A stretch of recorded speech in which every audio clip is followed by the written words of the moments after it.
অসমৰ মুখ্যমন্ত্ৰী ডক্টৰ হিমন্ত বিশ্ব শৰ্মা আজি 3-4 দিন হয়ে গেল এটা আমাদেৰ মুসলমানেৰ উপৰত এটা আইন আনিছে গরু মাংস কোনো ধর্মীয় অনুষ্ঠান কোনো হোস্টেলত মানে কোনো গরু মাংসটো নচলিব গরু মাংসটো নচলিব আজি আপোনালোকে চাই লওক আমি গরু খাওঁ আজি গৰুৰ ওপৰতে খালি ৰাজনীতি চলি আছে আজি আমি উজনি অসমত যে আমি খবৰ নওঁ ধৰক চাবক ডিব্ৰুগড় শিৱসাগৰ লখিমপুৰ এনেকৈ জায়গা যদি আমি খবৰ নওঁ এনেকৈ জায়গা যদি যাওঁ তাত দেখিবলৈ পোৱা যায় আমাৰ অসমীয়া হিন্দু ভাইসকলক ঘৰে গেলে তাত 100ৰ পৰা 200 পৰ্যন্ত গৰু আছে 50টাৰ পৰা 60 মানে এনেকৈ গৰু ম্যাক্সিমাম 20টাকে গৰু আছে যদি আমাৰ এই অসমীয়া হিন্দু মানুহক খবৰ যদি আমি নওঁ তো ম্যাক্সিমাম 1 বছৰত 1 লাখৰ পৰা 2 লাখ টকা গৰু বিক্ৰী কৰে এই 1 লাখ কিবা 2 লাখ টকা গৰু বিক্ৰী কৰি তো ল'ৰা ছোৱালী বিলাক স্কুলত পঢ়াই আছে লেখাপঢ়া কৰি আছে আজি আপোনালোকে চাব যদি গৰু খাওয়া বন্ধ কৰি দিয়ে গৰুটো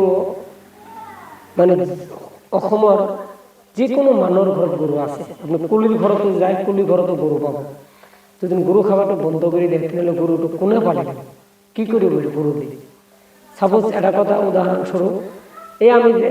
ঘোঁৰা দেখিবলৈ পাওঁ ঘোঁৰা আজিকালি মানুহ পালে নেকি ঘোঁৰাৰ কিন্তু মূল্য নাই এটা ঘোঁৰাৰ চাই এটা ছাগলীৰ মূল্য আছে কিন্তু কথা হল কি আমি তো মোবাইলত ফেসবুকের মাধ্যম দিয়ে আমার অসমের মানুহে দেখি পাইছে জানে আজি কথাটা মনত নাই পাহৰি গেলো এখন জায়গাতে যেনেকৈ আইন আনিছিল গরু কাটা বন্ধ হব গরু খাওয়া বন্ধ হব কোনো অনুষ্ঠান গরু নচলিব কোনো হোটেল বা রেস্টুরেন্ট গরু নচলিব এনেকৈ যেতিয়া গৰুটো বন্ধ কৰি দিলে মানুহৰ গৰু পালে কি কৰিব যেনেকৈ ঘোঁৰা এতিয়া মানুহৰ নাপালে ঘোঁৰা এৰি দিছে এনেকৈ গৰু প্ৰত্যেকটা ঘৰৰ পৰা গৰু মানুহ এৰি দিছিল তার যে খানি গরু রায় রাস্তাত যায় জাম হয়ে কিমান গরু এক্সিডেন্ট হয়ে মরিছে কিমান দুর্গন্ধ লাগিছিল কিমান মানুহৰ ক্ষতি হৈ গৈছিল আপোনালোকে নিশ্চয় জানে এনেকৈ ঘটনা অসমতো হয় নেকি নাজানো তো আমি এটা কথা কম আমাৰ অসমৰ মুখ্যমন্ত্ৰী যাতে এই আইনটো উঠাই লয় গৰু যায় যিটো কৰি আছে কৰো আজি যদি অসমলৈ আপুনি যাক তাত মানুহৰ পৰা শুনক কিমান মানুহে গৰু লাখ টাকা 2 লাখ 3 লাখ 5 লাখ টাকা মানুহে বছৰত গৰু বিক্ৰী কৰি আছে ইয়েতো 5 লাখ টাকা গৰু বিক্ৰী কোনোবাই বিয়া দি আছে কোনোবাই ঘৰত বিয়া কৰি আনি আছে কোনোবাই তো ল'ৰা ছোৱালীবিলাক পঢ়াই আছে এনেকৈ মানুহে চলি আছে তো গৰুটো এনেকৈ হৈ যায় তেনেহ'লে একদম ঘোঁৰাৰ নিচিনা গৰুৰ অমূল্য হৈ যাব মানুহ কিনি কি কৰিব এইটো যিটোৰ নেকি মূল্য নাই এইটো কিনিব নেকি যেতিয়া গৰুবিলাক বুঢ়া হৈ যাব গৰু এনেই মৰি যাব গন্ধ ওলাই যাব ওই জন্য আমি আমাৰ অসমৰ মুখ্যমন্ত্ৰী কম যাতে আপুনি যাতে গৰু কাটা বন্ধ নাই দে আমাৰ মুছলমান মানুহ হয়তো গৰুটো খায় আপোনালোকে যেনেকৈ গাহৰি খাই আছে আমাৰ তো কোনো আমি তো কোৱা নাই গাহৰি খাওয়া নহ'ব আপোনালোকে যিটো ইচ্ছা এইটোৱে খায় কোনো অসুবিধা নাই আমিও যিটো ইচ্ছা আমি এইটোৱে খাম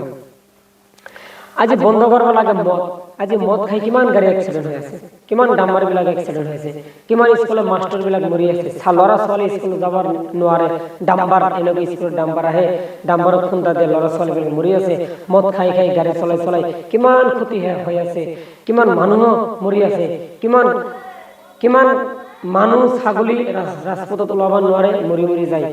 এই ড্ৰাইভাৰ বিলাক মদ খাই গাড়ী চলাই আছে এইটো বন্ধ কৰিব নোৱাৰে চৰকাৰে মদ বন্ধ কৰি দিয়ক মদ যিটো খালে মানুহৰ ক্ষতি হয় এইটো বন্ধ কৰি দিয়ক গৰু গোছ খালে তো মানুহৰ ক্ষতি নহয় আপুনি গৰু গোছ বন্ধ কৰি আছে আমি অসমৰ মুখ্যমন্ত্ৰী কম আজি আপুনি উজনি অসমলৈ আপুনি যাই উজনি অসমলৈ যিখিনি হিন্দু মানুহ আছে প্ৰত্যেকটা মানুহৰ ঘৰৰ আপুনি গেলে আপুনি বুজিব এইটো বছৰত কিমান টকা বা গৰু বিক্ৰী কৰি আছে যিমান পাৰে আপোনালোকে ভিডিঅ'টো শ্বেয়াৰ কৰি দিয়ক যিমান পাৰে আপোনালোকে শ্বেয়াৰ কৰি দিয়ক এই ভিডিঅ'ত কোনো হিন্দু কোনো মুছলিমৰ লগত কোনো কথা নাই প্রত্যেকটা মানুষ ভিডিওটি শেয়ার করে দিও যাতে এই ভিডিওটো আমার গোটাই এখন ভিডিওটি শেয়ার করে দিব আর আপনাদের উজনি অসমলৈ ভিডিও এটা আছে বজারের ভিডিওটা আপনাদের চাইলে আপনারা গম পাব নিশ্চয়